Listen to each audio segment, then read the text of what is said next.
Hello and welcome to Joy News Desk with me, Mamisi Nyamiche Thompson. Coming up this hour, Chinese Ambassador Tong Defa defends Chinese nationals in Galamsey area, shifting the blame to Ghanaians who engage them in the illegality.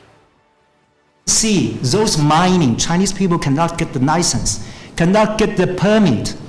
It's the Ghanaian people who draw Chinese people over here. We'll also hear from Environment Minister on the latest measures on the petition from the Coalition Against Illegal Mining. Well, I think that the major issue that was raised, even as you know, if we bring a new law today, it's most likely in the next 1 month, 2 months, people may have concerns about it. Also coming up, Justice Kweku Akabuafo is poised to appear before Parliament's Appointment Committee today in a much-anticipated vetting session. We'll bring you the latest from Parliament, and later the Office of the Special Prosecutor charges 4 public officials of alleged illegal attempt to acquire rice containers at Tema Port. These and more with me, Mamisi Thompson. Don't go away. We'll be right back.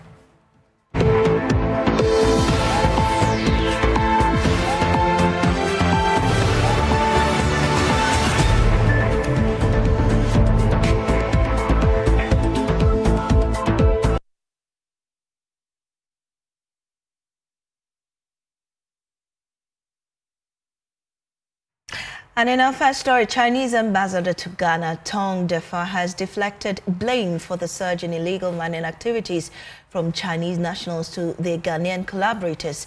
Speaking to the press yesterday, the ambassador argued that it is Ghanaians who invite and enable the participation of Chinese individuals in these illicit activities, insisting that the root of the problem lies within Ghana.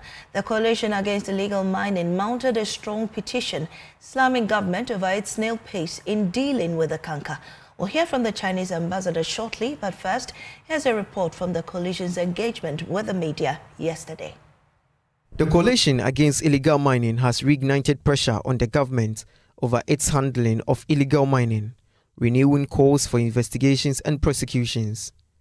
Addressing the media, the coalition's convener, Dr. Kenneth Ashigbe, demanded the immediate interdiction of the district police commander and his officers for allegedly aiding in the attack on Dr. Hannah Bisiu during a Minerals Commission's operation in the Akonfre community in the Achumampunwa district. Anything could have happened to Dr. Hannah Bisiu, the journalists who were there that day. And to think, as to quote her, that machination was perpetuated by the police command. We asked that police commander be interdicted and investigated and punished. With legislative instruments 2462 maturing into law today, June 19th, the coalition is also demanding that President Mahama calls on his party's majority in parliament to take urgent steps towards its implementation, in line with his promise to repeal the entire LI. If the president does not act, the Environmental Protection into bracket Minerals in Forest Reserve, Mining in Forest Reserves Amendment Regulation 2025 will mature and come into effect today. As a people, our only recourse will be to continue our court case. This will be unfortunate at a time when Ghanaians expect a true reset in governance. The executive must not sit aloof while citizens are left to their fate to fight for the future of the very country we entrusted into the hands of His Excellency the President. While acknowledging some progress in the government's efforts to combat illegal mining, the group expressed strong dissatisfaction over the handling of cases involving party executives allegedly complicit in their activity, including Onwin MP Oscar Labi and 2 NDC constituency chairmen. Dr. Ashigbe insisted President Mahama must immediately initiate investigations into these individuals. While the NDC leadership under His Excellency the President publicly condemned illegal mining, the Honorable Minister of Lands and Natural Resources and IGP have demonstrated positive actions to deal with the scourge of Galamsey. However, some of their local officials allegedly profit from it. We demand, 1, that immediate investigations into the case of Honorable Oscar Labi, MP for Onwin, and the chiefs that have accused him that he has counter-accused. And these two chairpersons of Axim, constituency chairpersons of Axim and Dunkwao, by the police and national security, ensuring complete transparency and no room for political protection. 2, public disciplinary action by the NDC if any of these allegations are proven. The coalition is further demanding the prosecution of all political figures named in the Professor Frimpong Boateng's report for their roles in the illegal mining menace. Reporting for Joy News, Collins Frimpong. Well, the Environment Minister Ibrahim Murtala Mohammed has responded to the demands of the coalition. He told my colleague Kenneth JC on Newsnight on Joy FM that all the issues are under investigation.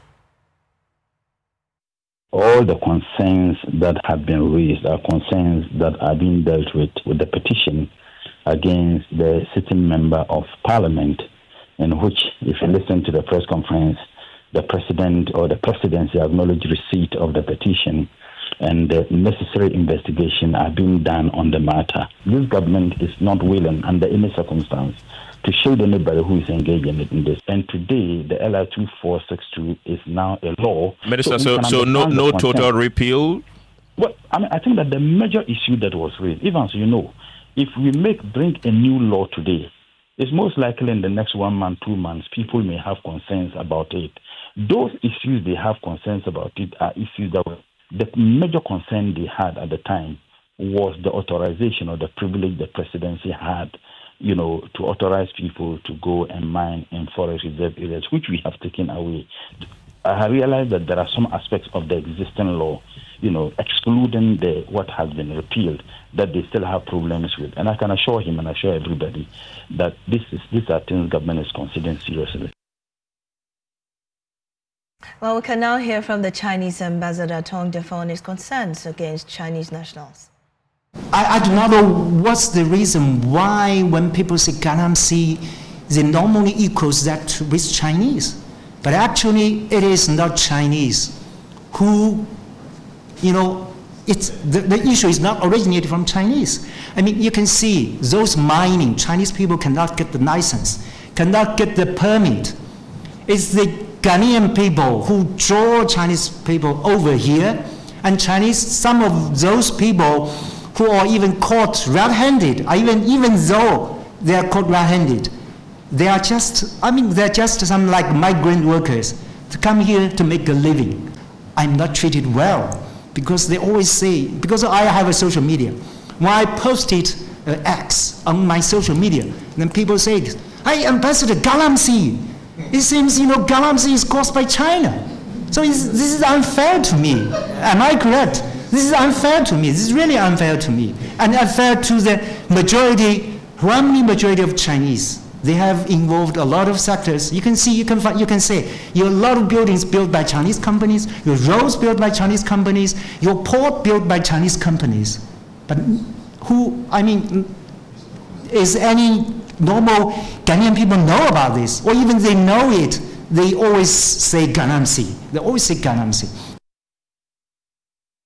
Long statement there. Well, the administrator for the Minerals Commission, Dr. Hannah Bisiu, has also vowed to hand down illegal miners, including Chinese. It will never be in exchange of what we have to do. Never. It's like the word NEVER. Yeah. NEVER. Never, nunca in Spanish. And in fact, I've not left the raid mode. It's still there. Only that you don't know when I'm moving. When next you're moving? No. That will never come out. Not even with the staff. I have just about 2-3 people that will work. And it will never, nothing that you do me. And so I want to allay their fears. Okay? China, when I went there, by the grace of God, I was encouraged by them to push, and they said if there's any support that we need for that, they are ready to support. Let's wrap up on the excavators. If you go to these communities, that's the machinery you'll find.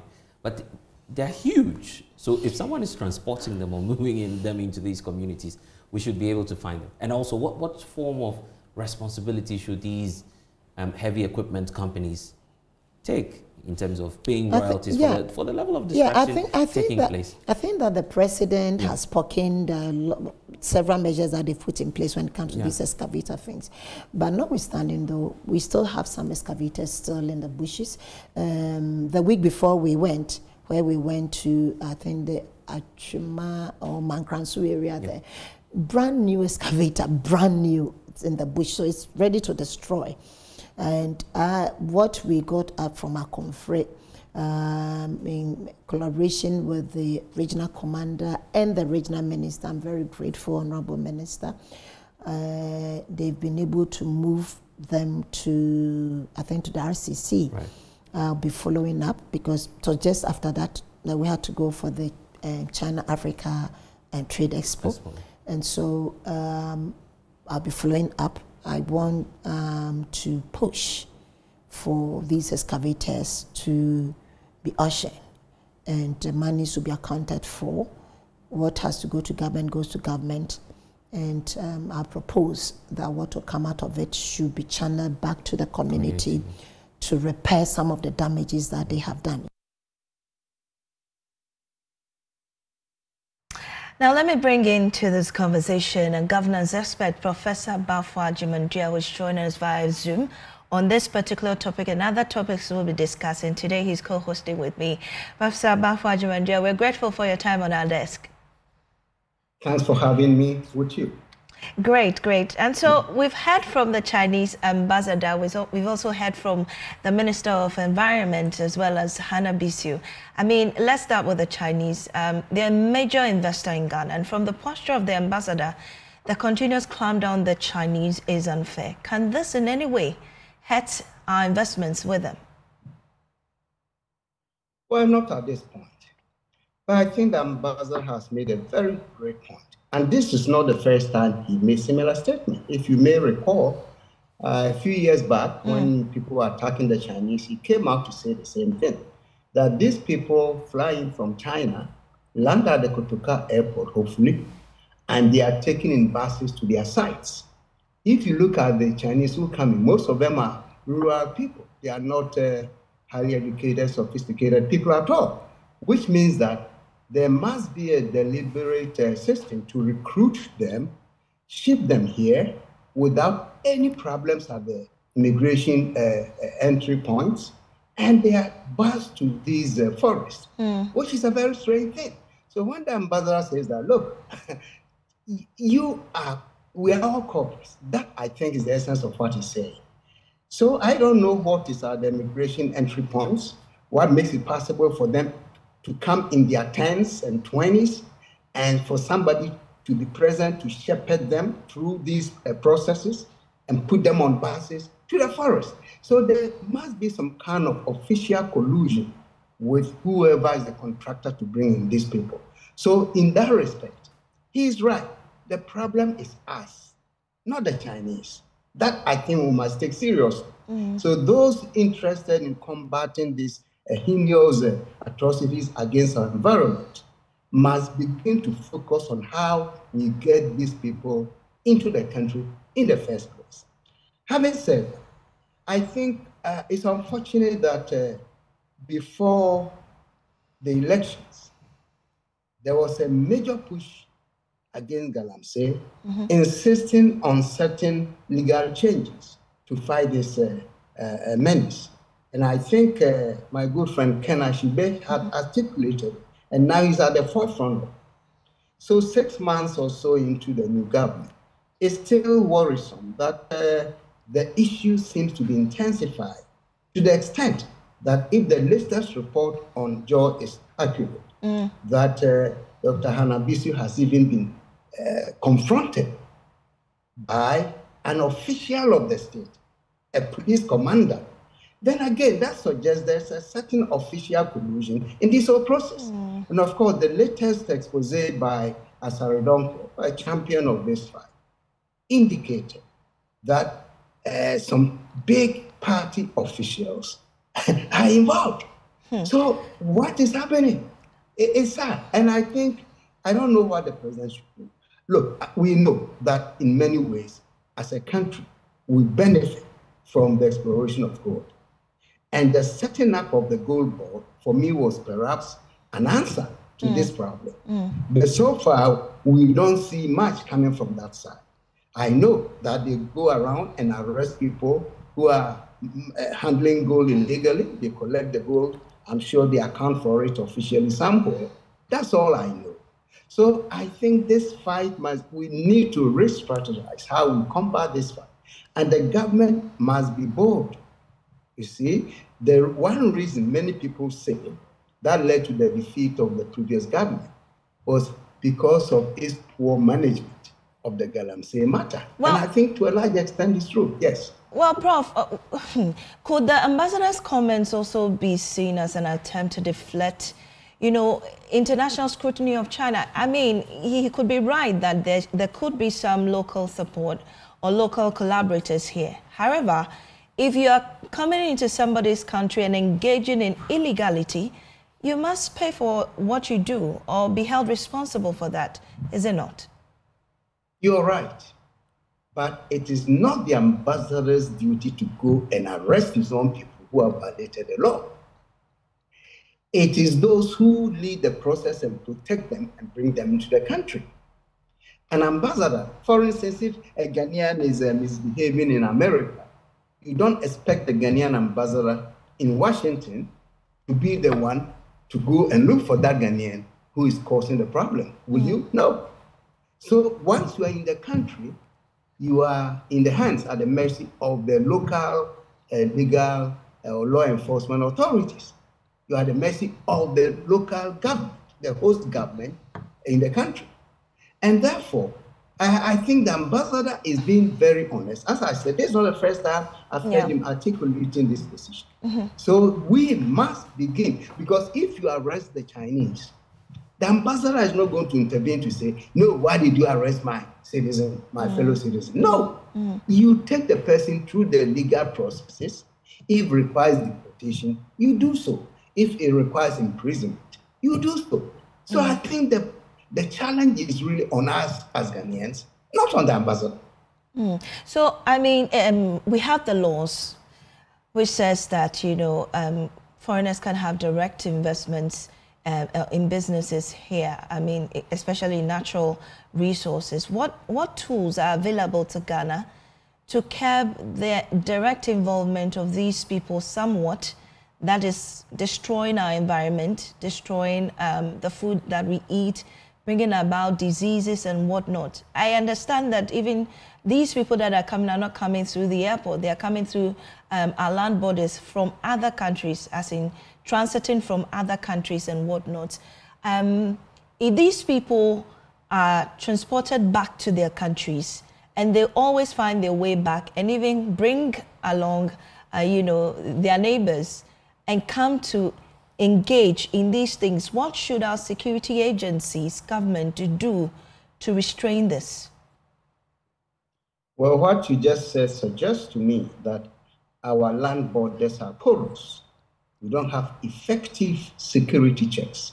Or maybe there are certain private roads through which they come into the country, and we are not bothered, or we haven't discovered them. But I think this issue being a topical issue for the past several years, I'll be surprised if our security agencies are not aware of such a secret routes into the country, you see. Now, talking about investment, sure, Ghana, we need investment. But every investment is regulated.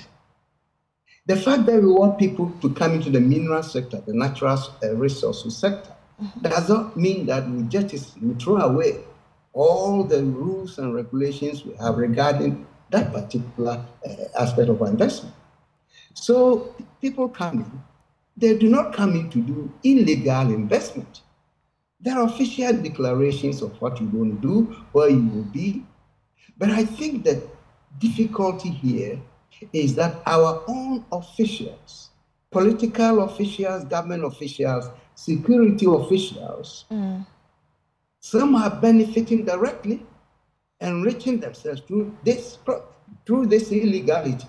And that is why I think it's proving very difficult for the past government and this current government to deal with this situation head on.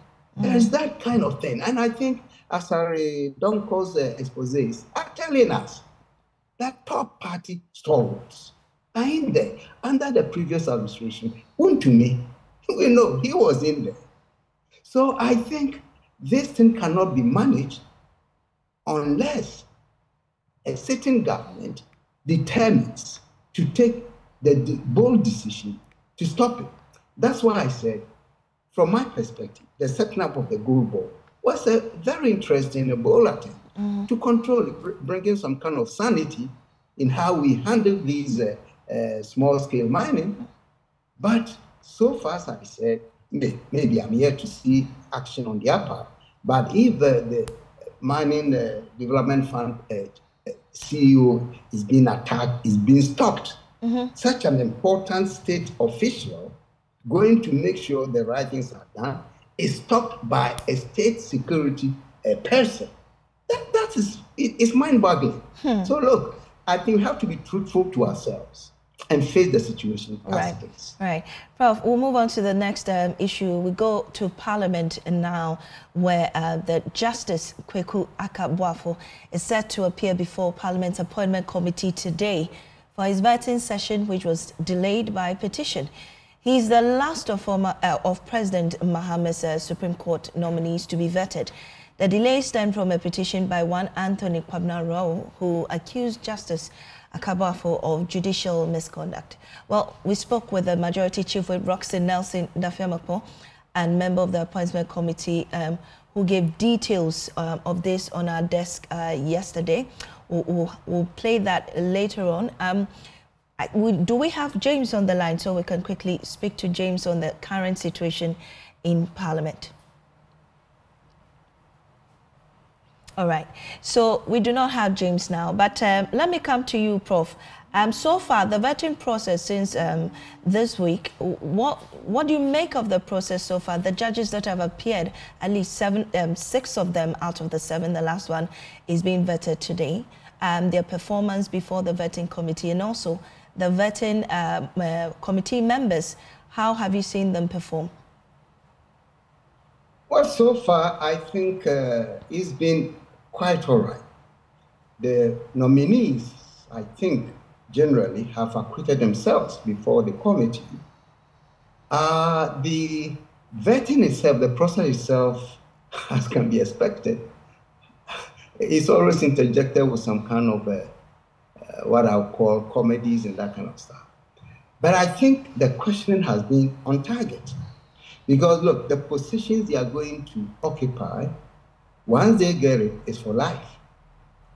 And I think recalling the experiences of certain, of the performance of certain justices, people, I think, are getting more interested in this.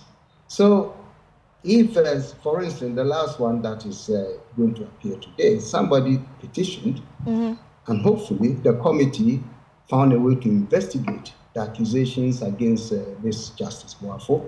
Now, if they come back to say, look, we did the investigation and we didn't find anything of substance, then of course the process goes on. Well, Prof, So, let's bring in Roxanne Dafiamakpo giving details of that particular petition, and then we'll come back to you.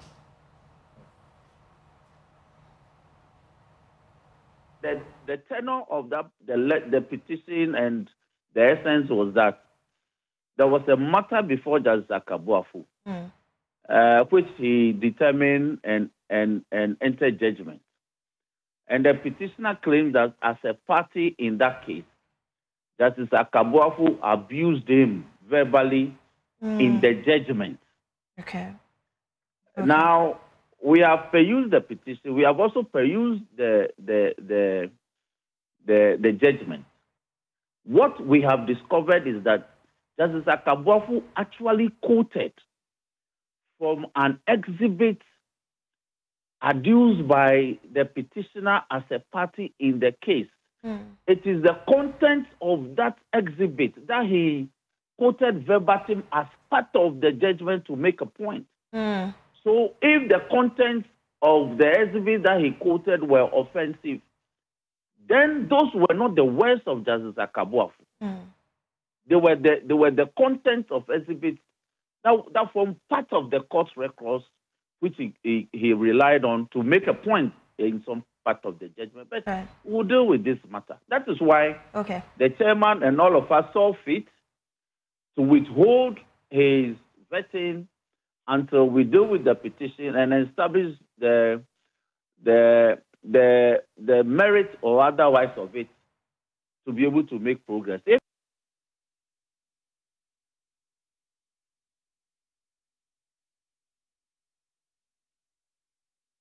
And that was the explanation Roxanne Nelson, the firm was giving shortly before that petition was dismissed, Prof. If what Roxanne has just explained is the real the case, then I don't see why that should stop someone from getting appointed as Supreme Court judge. I haven't seen the record, but based strictly on what I just heard from Roxanne, I don't see anything wrong with that. I think the process should proceed. Right. Because I don't think it's enough substance in this one to stop the appointment of the judge. And also, I mean, the judges that have come and gone already, for instance, Justice Jamafe has also indicated that judges must declare their assets. What do you make of that? Oh, I love it, especially in the context of corruption that seems to permeate every aspect of our public life. And of course, there's history of corruption within the judiciary. Every Afrobarometer report over the past decade or so seems to tell us that the judiciary is one of the institutions, a state institution that is corrupt. And you remember, not too long ago, a certain Chief Justice, based on analysis, investigations, had to reprimand and in some cases even sack judges. So nobody will dispute the fact that there is corruption in there. And if by getting them to declare their assets as a way of checking that, why not? We should have it. After all, the other arms of government, appointees, are subjected to the same kind of thing.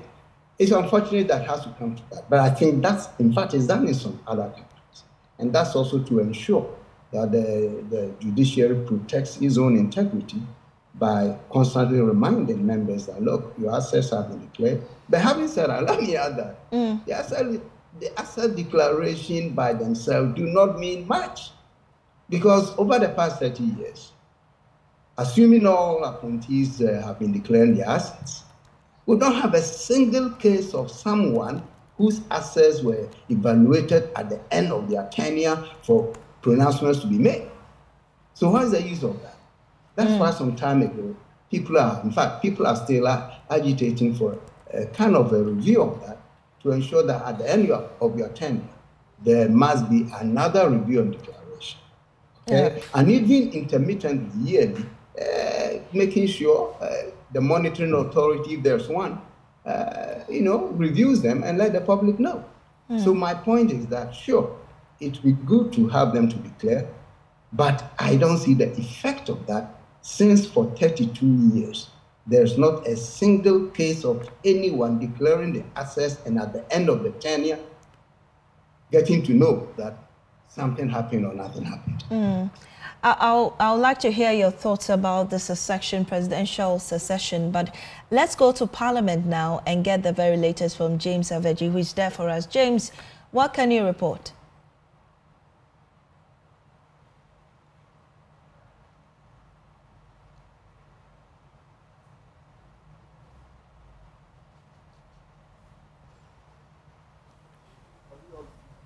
James?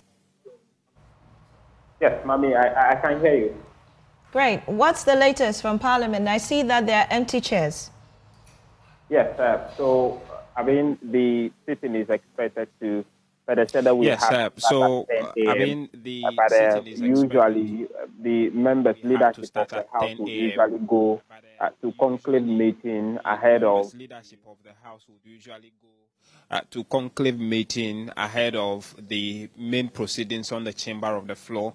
and also have some conclave meeting amongst themselves as far as the vetting is concerned. And so usually those two meetings sometimes delay the proceedings, but by 11 p.m., 11 a.m., 11:30 a.m., as we have witnessed in the past 3 days, the vetting should start. But I must say that while we were setting up, a number of chiefs have been arriving at the forecourt of Parliament who would be coming as guests to support Justice Kweku Tewia Akabuafo in his vetting process. We know all of the controversy that surrounded his vetting process in the last few days. He was supposed to be vetted 2 days ago as the 7th nominee of President Nana Addo Dankwa Akufo-Addo, who was nominated by Nana Addo Dankwa Akufo-Addo to the Court of Appeals, and then John Mahama nominating him as part of the 7 justices to go to the Supreme Court. But on Wednesday, when the vetting of Justice Janapari ended, it was clear that his vetting would not come on at the time.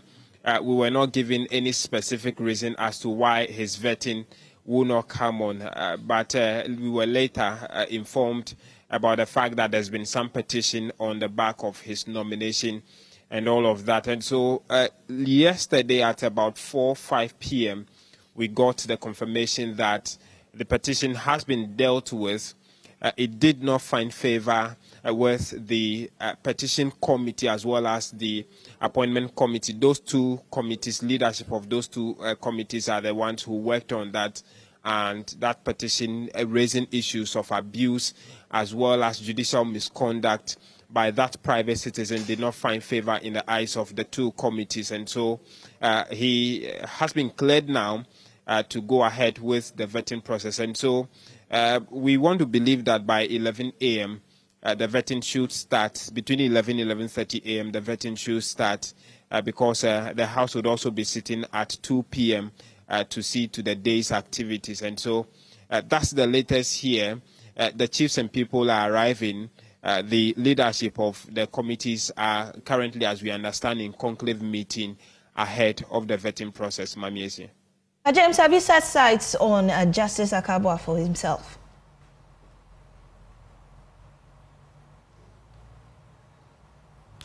I haven't seen him around yet. Usually there's a holding room that the clerk of parliament would usually hold them.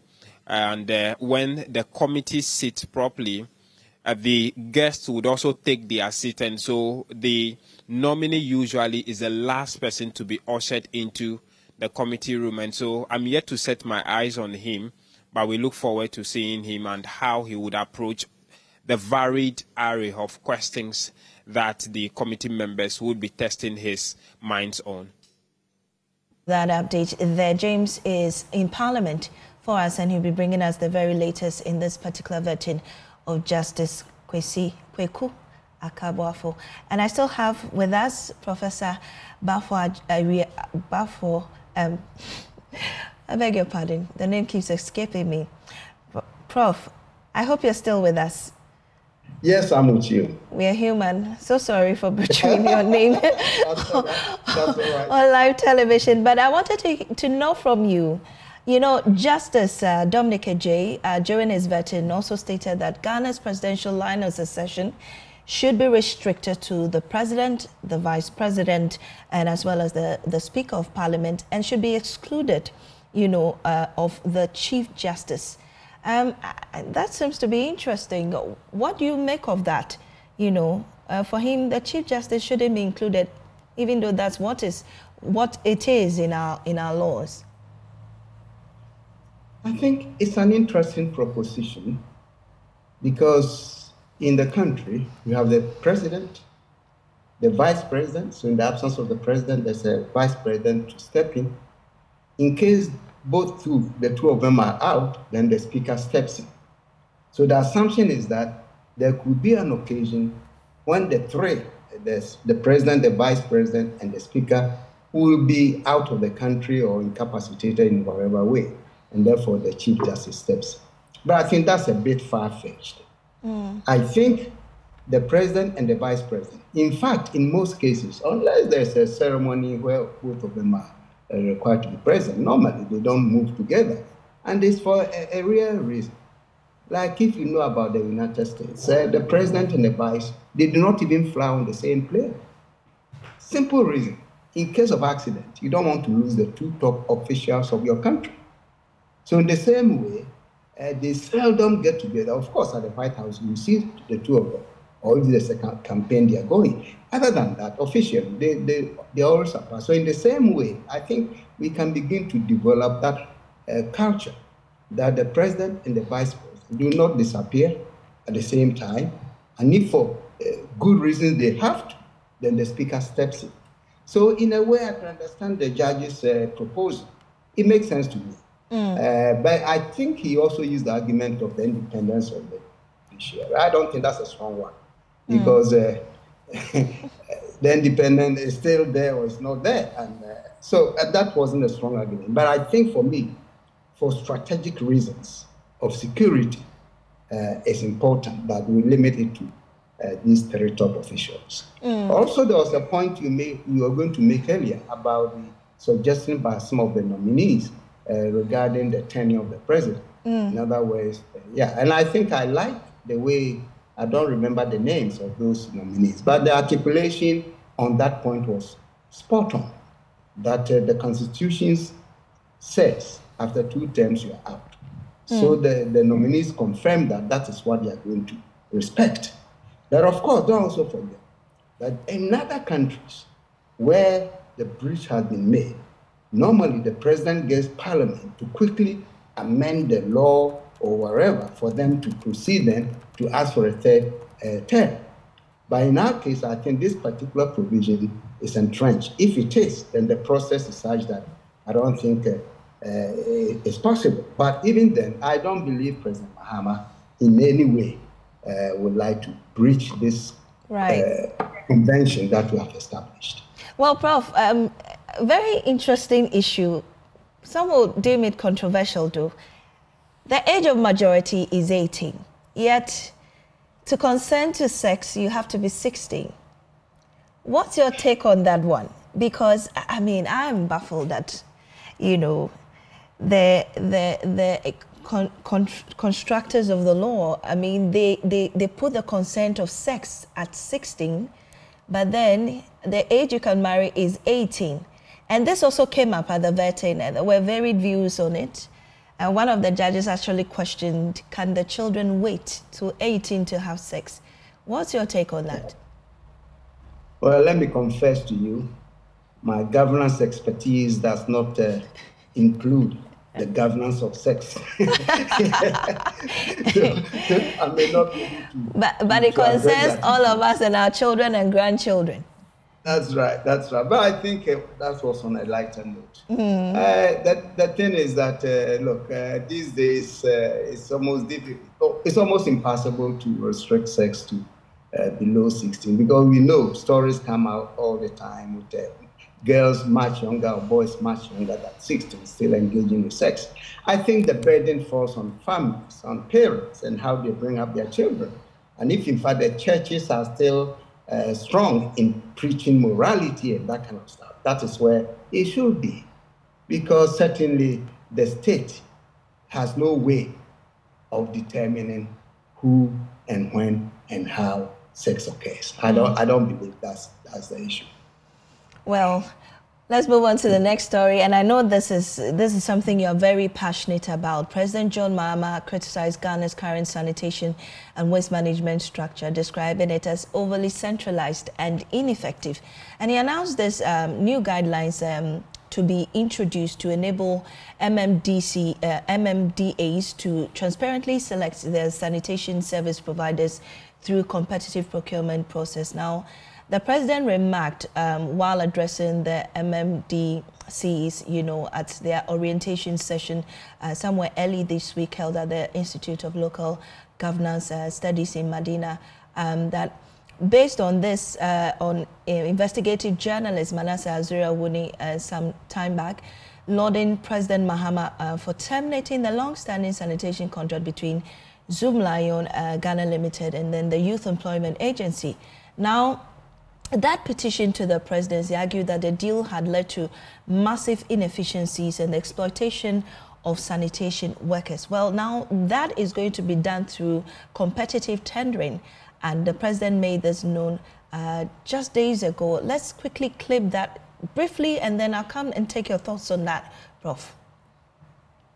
Sanitation services. We pledged to the Ghanaian people that we'll implement a reset agenda, didn't we?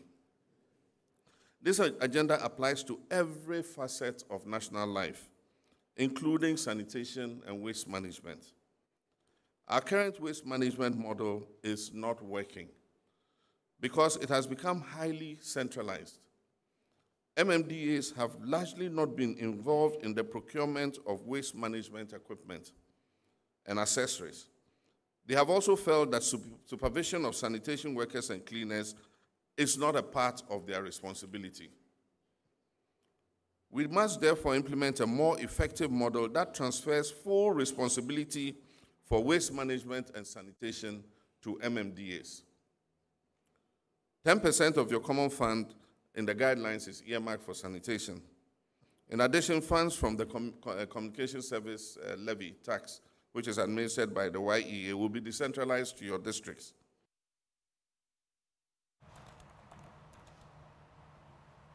And that's President Mahamadeh. He also talked about the MMDCs to, declare the assets in a month's time. Now, Prof, what's your take on this? To be honest with you, I salute the president on his pronouncements regarding decentralization, even though he's not using the term yet. But his vision to see a change in the way the districts are managed, I think is commendable. The Constitution has a whole chapter on decentralization, yet for 32 years, no president has had the courage to translate those provisions into reality. We've been biting around, never touching the real issue. I'm saying this because one of the issues, one of the problems we have is the over-centralization of power and directives from the center of governance, that is to say, from Jubilee House. Look, the issue of sanitation. Why will a government decide that the whole country, one company, should do it, thus putting aside one of the critical roles that local governance, that's the district governance, can do? The story that Azuri posted some time ago, do you know that that contract to provide waste bins across the country, if you go to the districts, and I know personally some districts where those bins still stay unused. Some are using some for collecting water, rainwater and that kind of stuff. You cannot decide in Accra how these districts should run because, look, we are not familiar. We may not be familiar with the ground issues there. So I think the president, this is not the only statement he's made. You remember, he also made a statement regarding teaching. I think recruitment of nurses or teaching. I've forgotten exactly what. Yeah. He made an excellent point that you cannot sit in Accra and recruit for the districts. And that it should decentralize so that the district level, they can identify the problems, the relevant people, and do the recruitment. So I think what is lacking now, and as I say, I like the president's vision on this. What is lacking is to bring all these various statements to announcement he's making together and add on it to create a national policy towards decentralization. Look, before the Nana Akufo-Addo's government left, they introduced the DRP, DRIP, District Roads Improvement Program, and ordered machinery for all the districts to do this. And they were supposed to be used at the district level. This government came, for some reasons, decided to appoint a national coordinator and also to require that these machinery be regionalized, in other words, sent to the regions and whatever. Frankly, I didn't like that because that was the initial attempt to begin to empower the districts to take control of the roads. At the district level, if the assemblies are properly working, they know which roads should be a priority, and they can decide when to start this and use this machine here. That one appears to be lacking. Okay? I know the coordinator, my good friend Neil Lante Vanderpool, and I recently was around Obuasi somewhere where he said that the districts were using the machines for private purposes and all that. All these abuses are there. But the point is that we have to begin to trust.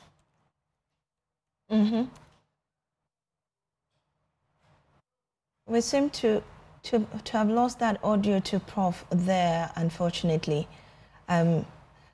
My production crew is working on that for us, but right about now, I think we'll be doing the farmer story. We'll take a break. We'll be right back with more.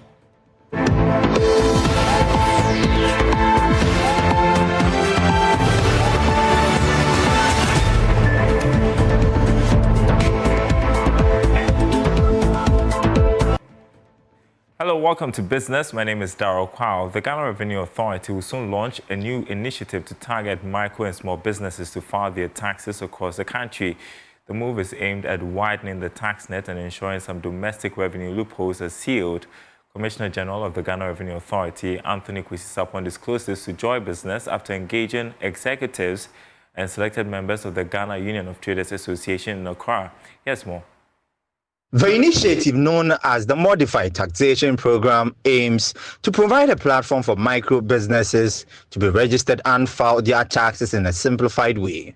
The Acting Commissioner General of the Ghana Revenue Authority, Anthony Sapon, told Joy Business that the engagement with the Ghana Union of Traders Association (GUTA) is part of processes to create a friendly customer service environment for both taxpayers and the GRA. He also assured that the GRA will institute a quarterly engagement with businesses to enhance tax education. An open engagement, and it allowed the executives to be able to share some of their concerns with us, and we had the opportunity to explain some of them. The core issue is that, one, we need to have continuous engagement, and we've agreed with them that ongoing we'll have quarterly engagement with them, so that matters that borders on their business insofar as tax is concerned, we can deal with them. Again, we have also mentioned to them processes or initiatives that we are undertaking to expand the tax net. And in this case, there are a number of their members who are not registered for taxes. And as GRA, will soon be launching what we call the Modified Taxation Program. That allows us to be able to register a number of small and micro and individual businesses, and also work with them to pay their taxes in a more convenient and simplified manner. President of GUTA, Joseph Obin, expressed confidence that such engagement will boost confidence of businesses in supporting government to meet its revenue targets. So this is the way to go. If we continue to interact with the GRA, they will know our problem, and we also will know their problem, and then we will be able to communicate to our members. This only when we do this, that's where we will all succeed. It's a win-win situation for all of us, and that's why we've started this, and it's going to continue. He's going to do roadshow to come directly to the market centers to do education and also explain things to them. The Commissioner General answered questions from members of GUTA and promised to further engage the Finance Minister to find solutions to some of their concerns. All right, and that's it for the segment. More news on our website, myjournline.com/business. Back to you, Mami AC. Thank you, Darrell, and that's how we draw the curtain on the show. Thank you for joining us, and we're grateful for our co-host Professor Bafo Jumandia for spending time with us this morning. We're very, very grateful for your time with us. There's more news on myjoyonline.com. See you again next week. Thank you.